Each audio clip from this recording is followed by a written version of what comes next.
Botad marketing યાર્ડમાં કરદા પ્રથાને નાબૂદ કરવા માટે તેમજ હળદળમાં યોજાયેલ ખેડૂત મહાપંચાયતમાં ખેડૂતો પર થયેલા દમન અંગે તેમજ ખેડૂતોની જણસને પૂરતા ભાવ મળી રહે તે હેતુ તેમજ રાજ્યભરમાં વરસેલા કમોસમી વરસાદમાં થયેલા ખેડૂતોના પાકોને નુકસાનનું વળતર તેમજ ખેડૂતોના દેવા માફી અંગે સુરેન્દ્રનગરના સુદામડા ખાતે ખેડૂત મહાપંચાયતનું આયોજન કરવામાં આવ્યું હતું.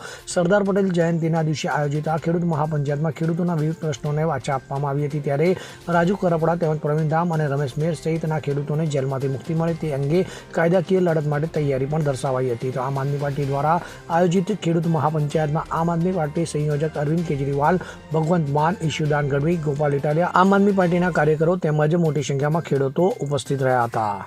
રુસ્તમ શેખ સાથે CN24 ન્યૂઝ, સુરેન્દ્રનગર. હવે જુઓ દેશ દુનિયાની તમામ ખબરો તમારી આંગળીના ટેરવે.